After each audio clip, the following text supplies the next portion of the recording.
inquiries and comments on your urban lifestyle station. High Impact 102.1 FM.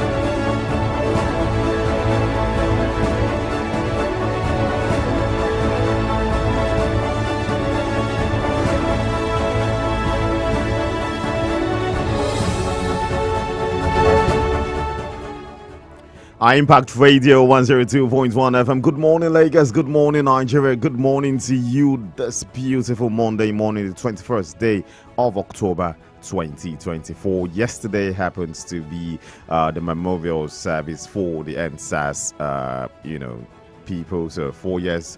It's been a long time, and we really, really hope those ones who sacrifice their lives, get to, get the deserving rest that they need. But more importantly, a couple of days ago, Saturday exactly, the president came back into the country, and it was good news. But it shed light into a particular report which was brought about by the Punch newspaper, where it stated about how long the president have spent out of the country. We're talking about the president who have spent about 180 days, which happens to be 4 months and a couple of days out of the country, and the vice president Kashim Shettima, who have spent about 56 days, that's about 2 months out of the country. So cool, altogether we're talking about 6 months where the president and the vice president has left this country.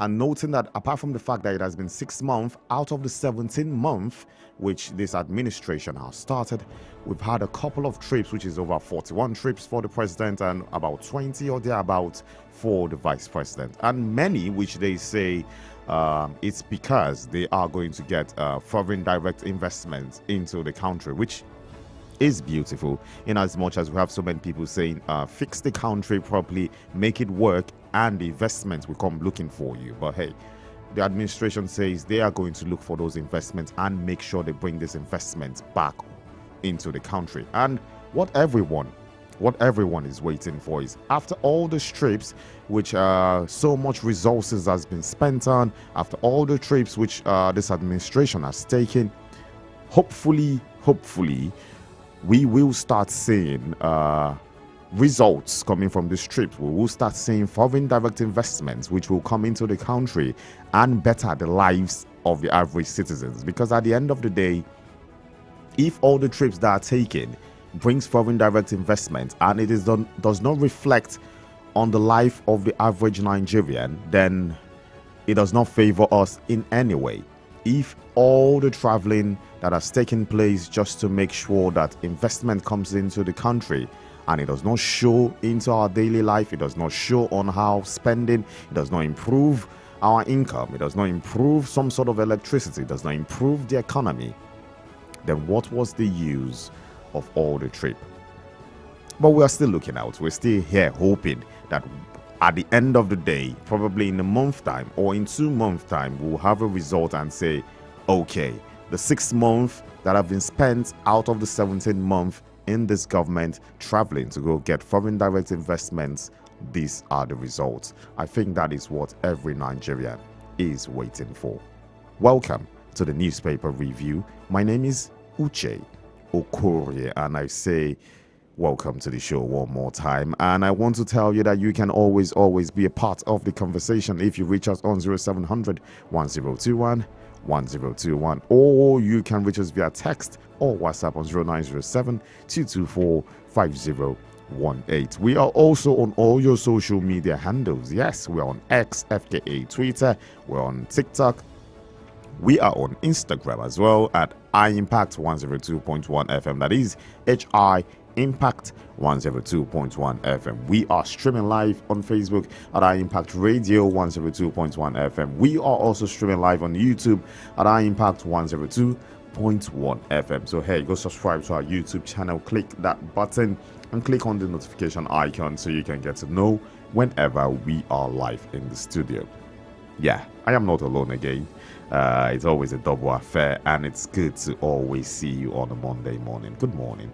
Same here. Good morning again, citizens. My name is Toluwashe Akinwumi, and again, of course, you are welcome to the segment of the newspaper review. So, hey, we have lots and lots to talk about today, right? It's a Monday. It's always busy. busy Monday morning rush. Let's get it started now. Okay, straight to the papers that we have with us this morning. We will be starting with the Guardian newspaper, and the Guardian newspaper is starting with this one saying FG budgets in logjam as multiple appropriations seeks attention. FG budgets in logjam as multiple appropriations seek attention. We find that story on page 6 of the Guardian newspaper this morning. In case you want to find out what that budget is all about, what those appropriations are, you need to go look at the Guardian's page 6 for you to have all of the details which they are giving to you this morning. A couple of other stories on the Guardian newspaper this morning. We can see pictures of the president, the leaders of the House of Representatives, and of course the Senate. So many things happening right here on the Guardian newspaper. Underneath those pictures, only urgent NEC will avert implosion. PDP ex-official members warn. Only urgent NEC will avert implosion. PDP ex-official members warn. That story is on page 4 of the Guardian newspaper. Underneath that one, how Buhari reversed Nigeria's 16-year economic gains by World Bank. How Buhari reversed Nigeria's 16-year economic gains by World Bank. We find that one on page 23 of the Guardian newspaper this morning. Beside it, security heightens over IPOB sit-at-home order. You see that story on page 8 of the Guardian newspaper. Underneath it, minimum wage defaulting states may face industrial unrest in November. That story is on page 4. And of course, in case you want to find out who's talking about this, you need to go look at the Guardian newspaper this morning for you to know the states affected that might face unrest in November. Underneath it, 20 million out of school children, potential Boko Haram recruits, Obasanjo warns. 20 million out of school children, potential Boko Haram recruits. That one is by former President Olusegun Obasanjo. You find that story on page 9, where he said what he said, how he said what he said. If he said other things, well, you need to go look at the Guardian to get all of that details. NSAS, 4 years after, Amnesty International sounds alarm over continued police abuses. 4 years after, Amnesty International sounds alarm over continued police abuses. Sad one. We still get to see a couple of videos all over the internet.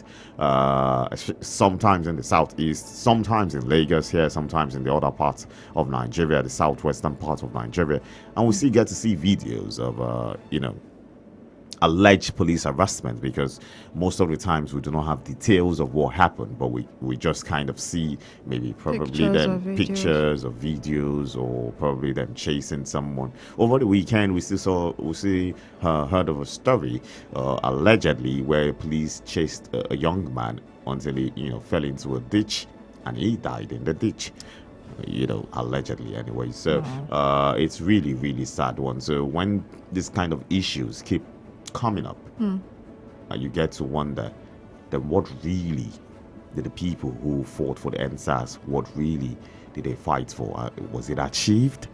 Was it really, really achieved? 4 years after lives were lost, allegedly, then what is the result? Why are we still facing the issues? Were there no actions taken? Or was it just, a charade and like say, oh, yeah, we've heard you can go, we'll do our own thing. So moving on. You see underneath that big story there, move around daytime to understand Nigeria's plight. Riwa tells Tinubu. Move around daytime to understand Nigerians' plight. Riwa tells Tinubu. You see that story on page 5 of the Guardian newspaper, and that's the much for the Guardian this morning.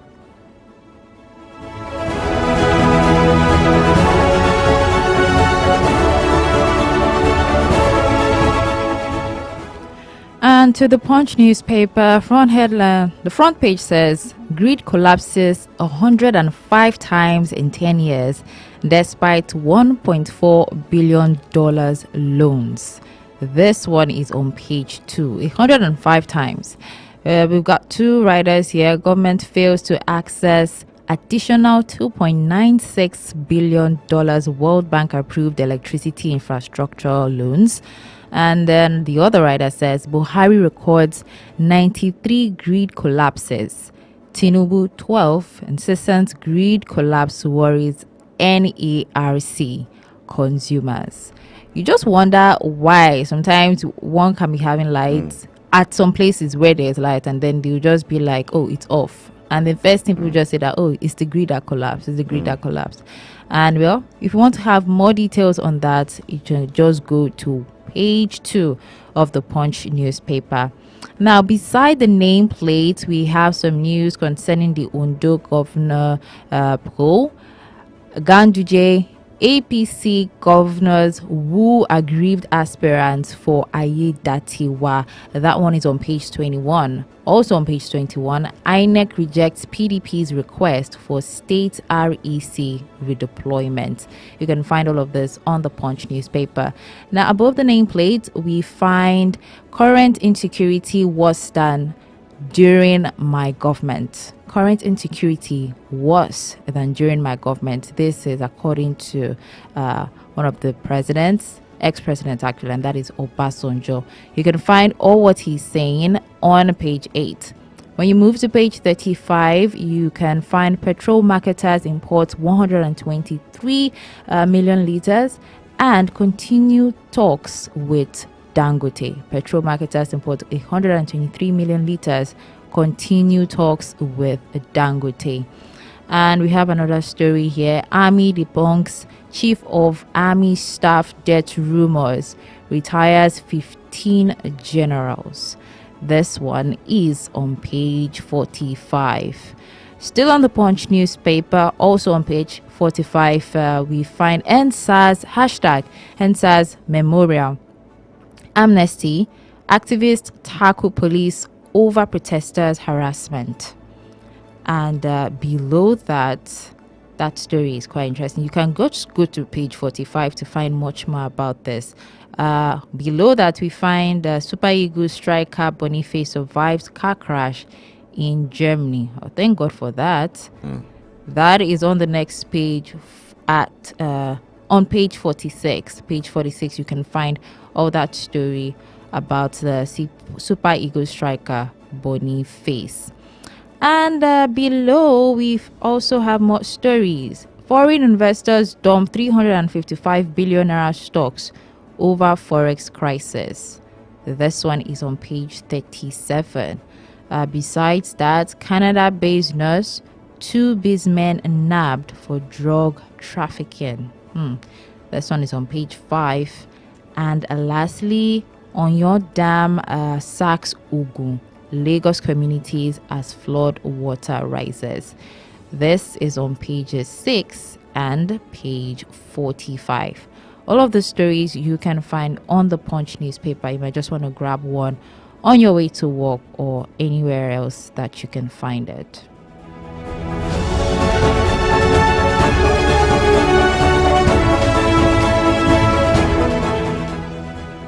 Moving from the Punch newspaper straight to the Vanguard newspaper, but do not forget, you can always be a part of the conversation if you call us up on 0700 1021 1021, or if you text us or WhatsApp us on 0907 224 5018. We would like to know what you feel, how you feel concerning the situation of the country. It could be things that are happening in your neighborhood. Just tell us. We'd like to know, your reaction to some of the stories that made front page in some of the dailies that we have with us today. The Vanguard newspaper is saying FG zero duty food import policy faces fresh hurdles. FG zero duty food import policy faces fresh hurdles. Two writers to that story. Three actually. It says customs agents hints at confusion among implementation agencies. Custom agents hint at confusion among implementation agencies. Inflation exchange rates dealt policy objectives. Inflation exchange rate defeats policy objective. We have that's according to an analyst, and we have policy not optimal. Policy not optimal. That is according to Afri Invest. That story you can find on page 21 of the Vanguard newspaper this morning, and you get to see a picture of NSAS protesters that were arrested in Lagos yesterday during the anniversary, the 40th anniversary protest march of the NSAS protest, which happened in 2020, October 20, 2020. Many of them were released yesterday, as well, with the Commissioner of Police apologizing for any issues and all of that. But so many things happened yesterday, and we wish those ones who have sacrificed, probably someday the results of their sacrifice will get to be fulfilled. Amen. Underneath that story, scores killed in Anambra Rivers court clashes. Scores killed in Anambra Rivers court clashes. One writer to that story, 4 killed, including policeman in Edo attack.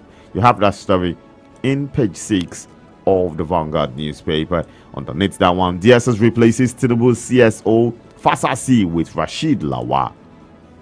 DSS replaces Tinubu CSO Fasasi with Rashid Lawal. And that story is on page 13 of the Vanguard newspaper. Beside it, serve up to Tinubu, stop weaponizing security agencies against Nigerians. You see that one on page 10. NAS proposes reintroduction of 5% excess duty on telecom betting services. That one is on page 9 of the Vanguard newspaper. And finally on the Vanguard, which is sports, Libyan wants Libya punished for Super Eagles maltreatment. Libyan wants Libya punished for Super Eagles maltreatment. That's the Vanguard for this morning.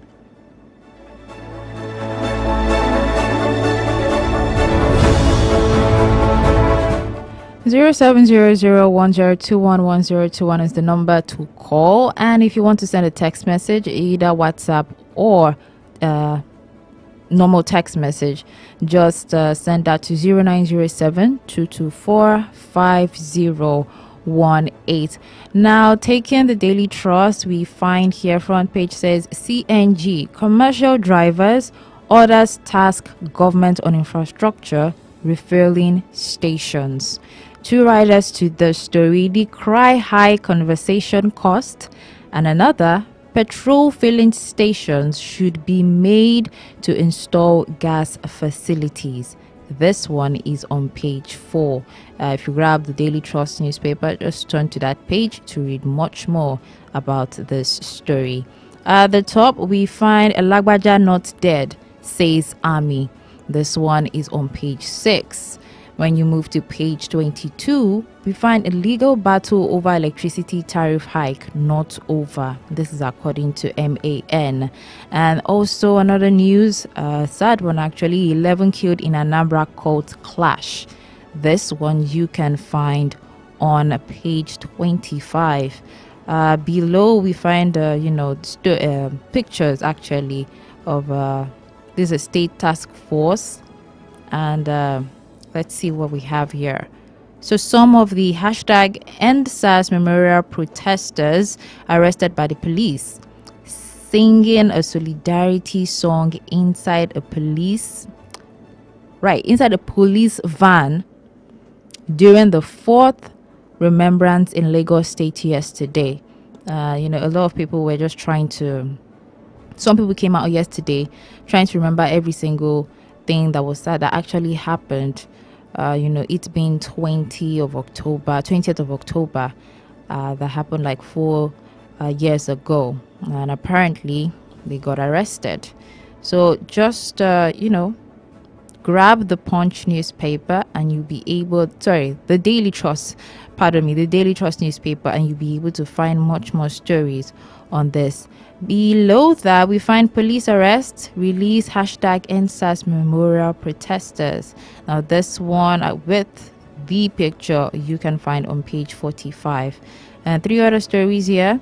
Jigawa tanker explosions death toll hits 180. Last time we talked about it was on a Thursday, if I remember very well, about after the whole explosion, like the numbers will definitely still be increasing, because you cannot really pinpoint how many people either suffered or injured from that terrible accident. So this particular story is on page 5. And besides that, we have DSS replaces Tinubu's chief security officer. This one is on page 6. And then lastly, Taj Bank pays second dividend. Shareholders fund grows by 960%. This last story is on page 21 of the Daily Trust newspaper. And that is about what we have for this one.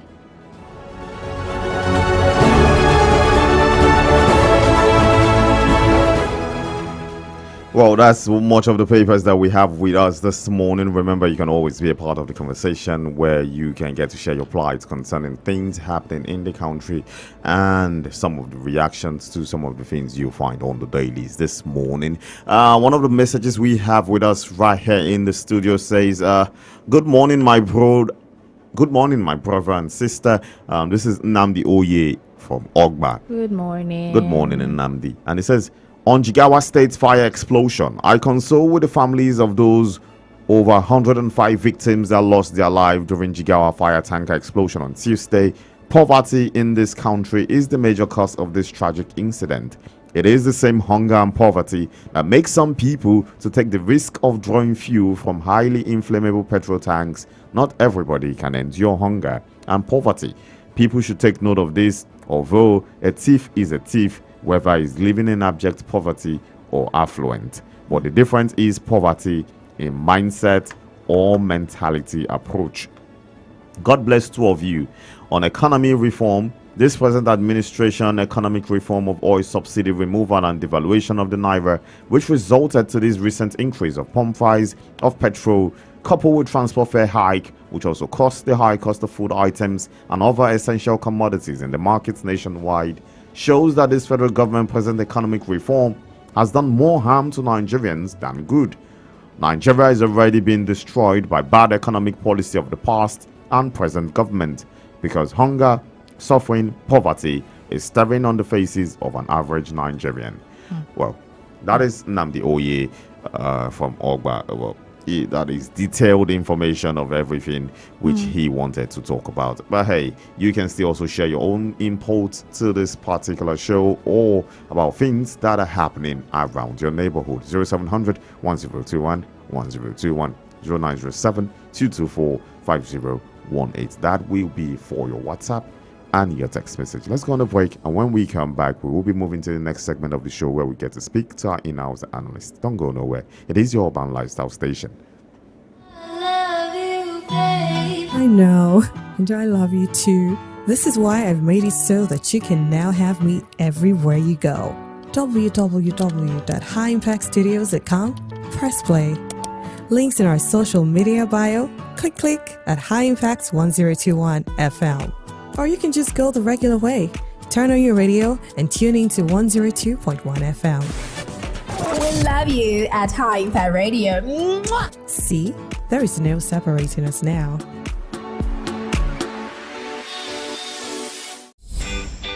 Fun just got real. Looking for where you can have all the fun as promised for you and the kids?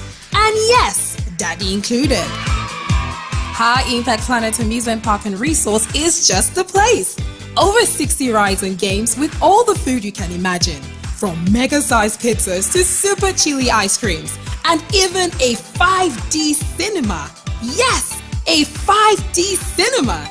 The biggest amusement park is in West Africa, and guess what? It's here in the city! Come and have all the fun you can at High Impact Planet Amusement Park and Resort, located on Kilometer 12, Lagos-Ibadan Expressway, Ibafo via Lagos. Call us on 0814-229-9509. High Impact Planet Amusement Park and Resort, fun just got real. Join us Mondays to Fridays, 7:05 a.m. for newspaper reviews, headlines, analysis, and comments on your urban lifestyle station. High Impact 102.1 FM.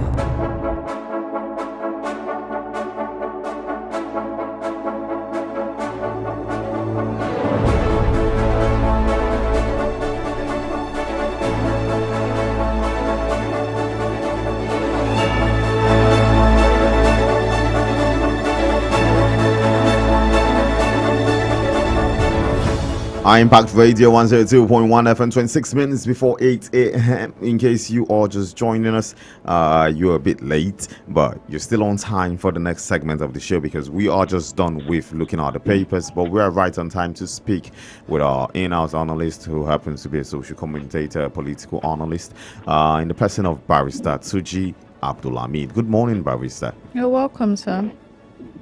Good morning. Thank you for having me. Nice to be with you. Yes, sir. Good morning to you. I do hope your weekend was a good one, sir. I will give glory to God. Okay. Let's go straight into it. And I'm going to be starting first from the federal government's duty food imports, which was announced over about 103 days ago, which is today, because we're told that in the next 180 days, that's for over 100 days ago, that the food crashes, the food prices will crash due to a policy of import duty being taken away and all of that. But this is 103 days later. We have just about 67 days left for that supposed to go through, and we're seeing on the papers where the customs officials are saying there are fresh hurdles affecting it. Some are saying there's confusion among implementations. Some are saying inflation and exchange rate is affecting it. Does it seem like it's impossible for this to take effect? Is this going to be like the same old policy whereby we are told that something is going to happen, but at the end of the day, it doesn't just happen? What do you think? Is this going to be the same situation? You cannot put something on nothing and expect it to stand. You cannot do the same thing the same way and expect a result. I was not expecting any result from what you said earlier because I don't have my mind in it, because I have not seen what is in place to sustain that. So I'm not surprised that you're not getting any result in that regard, because nothing has been done. What was just done is just a mere pronouncement to assuage the feelings and to make continue with the empty promises by this government. So I am not surprised that we are not seeing the results of those promises made by them, because if you make promises and for that promise to materialize, there must be consequential effort. What have they done aside from that pronouncement? Tell me what has been done. Nothing has been done. And I even said it, even if the act is done, and people are able to take advantage of it, it will not change anything. We have that cannot be a solution to our problem. Most of these things they are doing are just to scratch the problem. We have a lot of things to do. The major problem that has caused all this problem is not being looking to how to solve it. Subsidy removal and the regulation of Naira.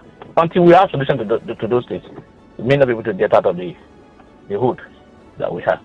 Well, talking about these solutions to those things, which has to do with subsidy removal, which has to do with devaluing our naira, and most of these advices came from the World Bank, which keeps telling us that also that in 15 years we need to wait for an extra 15 years for some of these policies to kick in.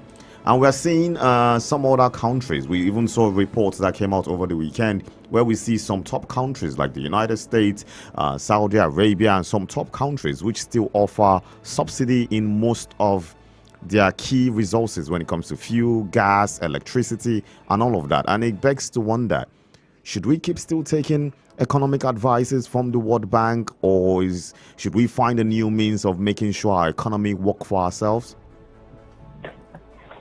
Yeah, we. Are you talking about Nigerians or those in government? I'm talking about those well, at the end of the day, it's those in government determines what happens in Nigeria. Let's say to those in government. Don't we. Okay. I know those are not in tune with what they are doing with the World Bank. Okay. World Bank is just their marketing. What they are doing is just to market their own products. They want to give you more money. They want to put you under their control, and then that is the way to go. So they are giving you a thing that will assist them. You don't hear that the same World Bank I said to give government 15 years. Yeah, 15 years before the policy could work. Reform. A day or two after, they were the same person who said that 190-something million Nigerians has gone into poverty or something like that. So it's contradictory. And for me, I don't take them serious. They are just making their own pronouncement based on what their interest. So if the government really love the people, they will look at whatever they are throwing to them at them to see whether or not those things will help Nigerians. And we have seen that so far that will not help us. They are just giving us those ideas so as to feather their own net. And so for me, World Bank advice has never been helpful for anybody. I don't know how many developing countries have taken advice from the World Bank and are using that to grow. I don't know. If the World Bank say 15 years, we should give them 15 years for the reform to materialize. We are in the same position with Argentina, and the president and Argentina and this president came into power almost at the same time. Yeah, true. Argentina has been able to recover from where they were. They had over 200% inflation, and as of over last week, it has reduced drastically. Exactly. So for me, the problem we have is that those in government here are not doing the right thing. We are not. What are we doing? The World Bank I said we should do 15 years. Please, where are we invested in? What area have we improved? Let them tell me. Apart from removing subsidy, apart from the evaluation of Naira, what effort have we done? Have you improved your production? Are you now exporting? Are you now doing so many things that will bring money or that will make us that will sustain us, or that will make us not rely on foreign goods and exports again? We are not doing anything different, and you are saying we should give them 15 years. 15 years to do what? When you want to say you want to build a house, there must be land, there must be foundation, there must be some other thing for you to say this land will go up. Where you want to build a house, this house will become a house. There's nothing on ground to show that. And you are saying I should be expecting that the house will grow in a place where nothing is being prepared. There is no house, there's no land, there's nothing, and you say house will grow. Except you want to buy a red brick house. And that when you buy a red brick house, I assure you, there are so many things that will not fit your purpose. Okay, true.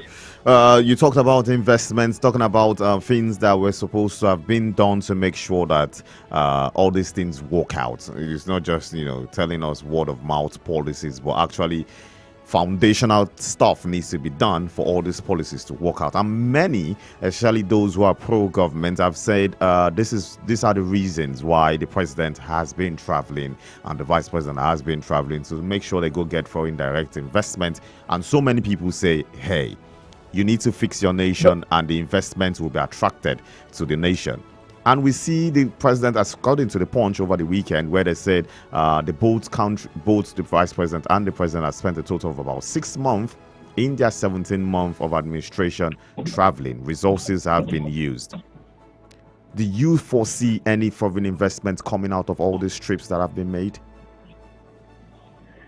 I doubt. I have my doubts. And the president has been traveling since the one of the or the week, first week of his resumption. He has spent 4 months and 4 days to be exact. We have been promised several foreign investments. We have not seen one. None of them has even, because you see, Nigeria, the world is now a global community whereby Whatever you do in your country, other people are seeing it. They are even seeing it more than you. And those who are interested in investing in the country will definitely do their due diligence, and they will know more about your country. A country where most of the people already on ground are living because of the hardship economy, because of the environment is not conducive for them to do their business, and you're expecting that somebody else will come. I have been saying it. We don't need to start traveling from one place to another to look for investors. Let's make our environment conducive and enable. When that is done, they will be the one running after us. Dubai is not. I've not seen after in Dubai in Nigeria, whereby Dubai, those in Dubai or United Emirates are advertising that people they are looking for people who want to invest in their country. We are the one rushing there. Well, let's make our environment conducive. That's what the president should be more concerned. Let him sit at home, do the needful, ensure that things are done and that everything are in place to create a living environment. A situation whereby the living environment includes courts, trust in our system, judicial system. Because any serious investor that wants to invest, wants to know whether or not he has a judicial system that will protect him. There's any problem. Those are the areas the president should be more concerned about. How do we reform this judiciary? How do we make the environment conducive? How do we have stable electricity? How do we have... These are some of the things that should be more concerned to the president that going from one place to another. If you go from one place to another, if it's what the president is doing, I may even say yes. Let's see whether or not something will come up with what they are doing. But as far as I'm concerned, traveling from one place to another in the name of looking for investor, as far as I'm concerned, is just a waste of time. No serious investors will come to Nigeria the way we are today. Until we make the environment conducive, until we make the environment enable, until we make the environment more suitable for people to come and... Cost of production is too high in this country. You have to look at that. So those are the areas the parents will work on, the government should work on, and forget this jamboree of traveling from one place to another in the name of looking for a foreign investor. I don't believe they are looking for any foreign investor. They are just doing their own because we are the recent leave of working leave by the president and the subsequent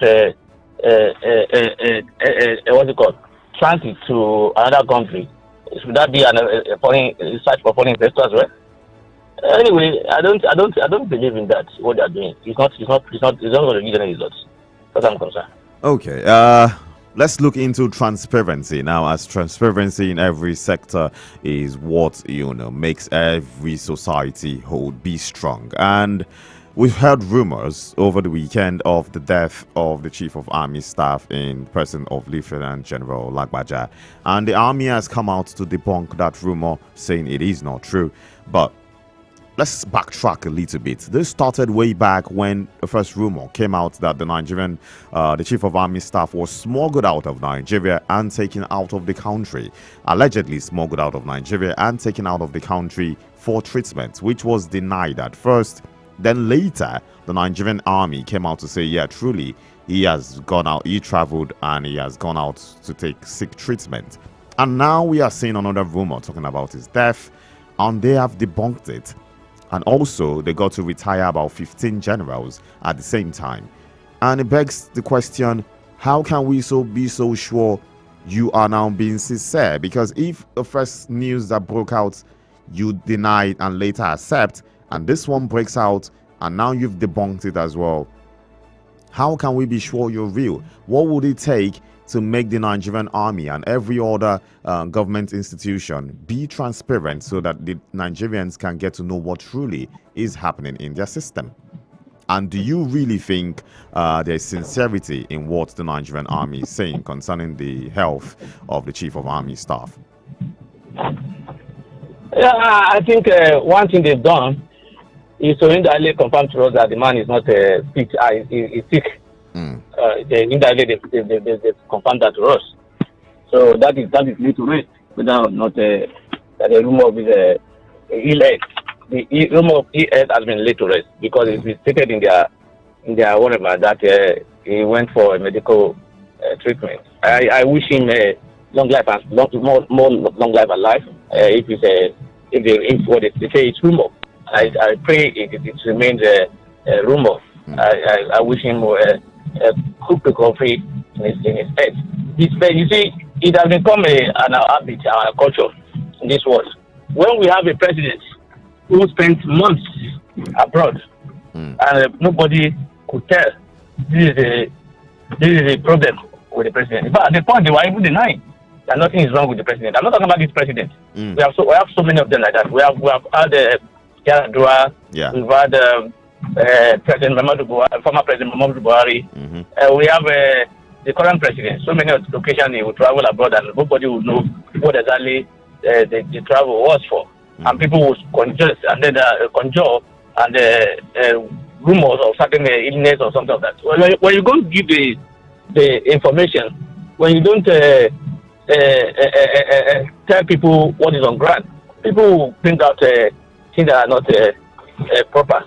So I think that culture of of making government look like a secret corps has become part of our system, and it's not good for us. And that's why we are not getting the right results, because the transparency and accountability is not there. Because one of these people that are traveling out for this medical work, about our money is what will be used to. Our common wealth is what is being used to treat them. So if you are using our common wealth to treat them, what is wrong in not knowing that this is what happened? Oh, this is where this money is. So this is what we have spent. So so everybody will know. There will be transparency. Nobody is wishing anybody dead. It's only a wicked man or somebody who's not a human being that will be wishing that other human being die in that regard. So for me, but maybe because of our culture, because in some way, even those who are not in powers, I won't lie to you, some of them when they are sick, they will not want anybody to know that they are sick. True. They want to be hiding until it becomes something else. That's when they cannot cover it again. So we have that culture of hiding things, believing that once you expose it, it may aggravate your sickness. I don't know where we get that from. But for me, I like I said, thank God they have been told that it's rumor that the man is alive, and in that regard, I wish him a quick recovery in his what's it called, medical challenge, if any, because I've not been told specifically. Okay. I want to say a very big thank you so much, Barrister Tunji Abdulhamid, for gracing us with your presence this morning and sharing insights on the happenings in the country. But before you go, what are your last thoughts and your expectations from this government? Yeah, I think the NSAS memorial, whereby they were arrested, I think is not proper. And it's not normal. And I was not surprised when they said they were being released. I know it was a deliberate effort to just stop them from that protest. And it's not good. We are not in a military regime whereby you want to scare people away from protesting. That's what they want to achieve. They want to scare people from attempting to even say, we want to ask questions or want to do this. It is not proper. The police should know what the law is. The law is not what the Commissioner of Police said yesterday. Because I heard him say that they did not write to him to get clearance. There is no law that says anybody should get clearance before you can protest in this country. That has been nullified. You have your right to protest. What you need police for is you think what you want to do may not be okay. You can seek for police protection. It's your choice. It's not compulsory. I don't know that I'm saying that it's mandatory. You need to seek for police clearance before you can protest. And the police should know this. They know this. They deliberately they've achieved their aim. The aim is just to take them out of the road yesterday and thereafter bring them out. And that's what they have done. And it's not good. That's not part of democracy.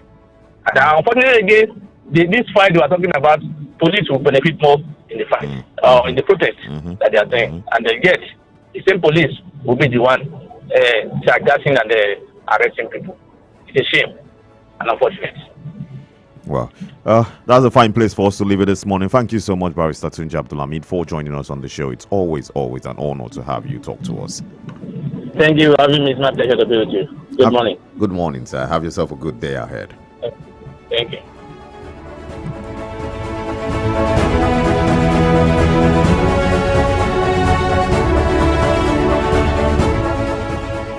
Well, like he said, it is a shame where in a democracy the people cannot confidently, do the right of protest. Because at the end of the day, let's be honest. Let's, be completely honest. As citizens, the only right where you can actually share your plight and say, okay, or share your, discontent with the situation happening in the country, in government, is via protest. And imagine first having to collect a clearance before you do that. It means, I mean, with the whole anger, then you match up that you want to collect clearance so that I can. you know, sometimes it impedes on what says what is your right, because if that the Constitution gives you utmost right to say you can protest when you are aggrieved, as long as you are doing it peacefully, then what do you need a permission for? Because if you do not grant my permission, that means you're saying I can't protest. So it means it's not a complete right then at the end of the day. And we know that does not exist in the Constitution of the Federal Republic of Nigeria. And so it's important, it's really, really important that the executors of the law, that is the keepers of the law, the ones who make sure that the law is followed to the latter, also follow the law to the latter. You know, you can't use, the right hand washes the left hand. You know, it goes both ways. You have to follow the law to the latter. You can't be disobeying the law in aim to keep law and order. No, it doesn't work. You can't use evil to fight evil. It doesn't work that way. You can't say, okay, because I want to keep law and order, I need to break the law. It does not work that way. Even if someone is a criminal, you can't say, okay, this person is a criminal. You know he's a criminal, but you do not have proof. Then you decide to break the law to make the just to prove him that the person is a criminal. Under the law, that is, the person is not guilty because beyond reasonable doubt, you committed a crime to do whatever you did to get whatever justice you're trying to get. So it's important that these people understand that. Is when I say these people, I'm talking about the judiciary, I'm talking about the police, I'm talking about everybody, including the citizens who want to, you know, share their rights to do protest or share their rights to do whatever constitutionally granted to them. You need to follow it to the latter. Remember your rights, know where it stops, know where the other rights start, and know where it stops. Everybody needs to know the role, their play. Everybody needs to know their place. I think we got another message here. Yes, we do. Okay. So you want to take that one? Yep. And this one says, okay. Good morning, crew. Olamilekan from Lagos. There is a saying, when a purpose of a thing is not known, abuse or misuse is inevitable. Imagine your president and vice president not being in the country. In a sane country, the Senate would have impeached both of them. But here, they have been compromised and turned rubber stamped. Remember, they said on his mandate, they shall stand. That is why nothing is working. They have created economic disaster and turned the people to beggars and almajiri. Okay, I don't know what that means. Almajiri. Almajiri. What does that mean? These are actually kids in up north where they have, you know, they get to give them plates, they get to sauce for. I think you see them when you're up north. You're in Abuja, yes? Yeah, but I had no idea. Yeah, it's a thing. That was the name. Yeah, it's a name. It's interesting. A thing. Yeah. Okay, so Almajiri in the midst of plenty. They have turned a secured country to a gangster paradise. The question is, how will Nigerians survive this nightmare government in the next 2 years plus? It's a shame the worst of us is ruling the best of us. Truly, there was a country. Yep. Well, that one's from Olamilekan right here in Lagos, and as usual, it ends with a quote, truly there was a country. And I could understand the plight. And I just want to point out something Olamilekan said here when he was talking about the president and the vice president not being in the country. The president is actually in the country at the moment as he returned back to Nigeria on Saturday. Yeah, so he's actually in the country at the moment. But the vice president is actually in Sweden at the moment. So, I do understand all of that. And that was why at the introduction I was talking about the usefulness of all these travels. Would there be a direct impact on the lives of everyday Nigerian? Because if you're going to use taxpayers' money to go for trips, because all these trips are not coming cheaply. All these trips are not free, especially in and they're not coming. They are not coming out of the salaries of the president or the vice president. They are coming out of taxpayers' money. So I have every right as a taxpayer. You have every right as a taxpayer. Whoever is listening has every right as a taxpayer to say, okay, wherever you are going to, I hope at the end of the day, there's going to be direct effect in my life. I hope at the end of the day, I am going to benefit from all of this.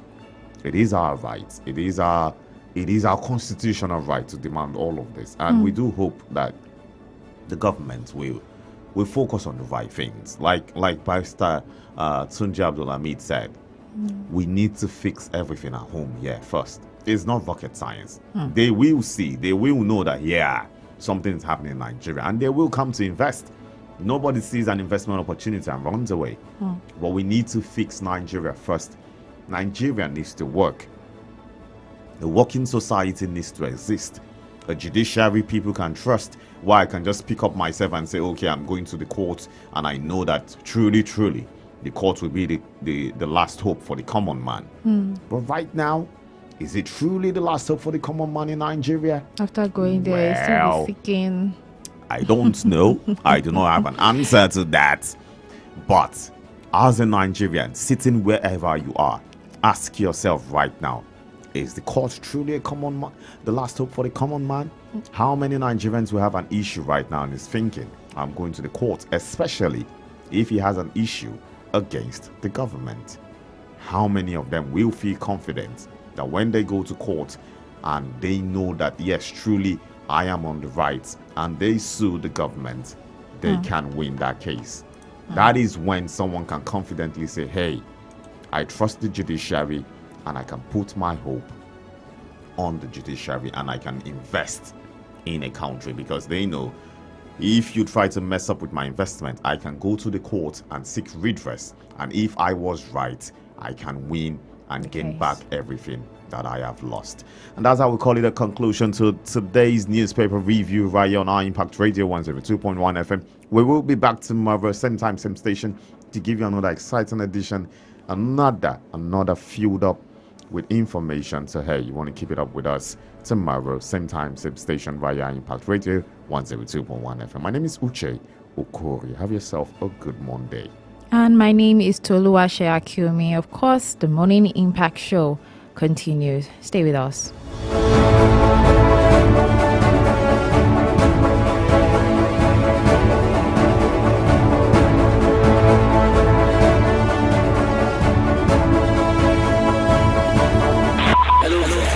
Join us Mondays to Fridays, 7:05 a.m. for newspaper reviews, headlines, analysis, and comments on your urban lifestyle station. High Impact 102.1 FM.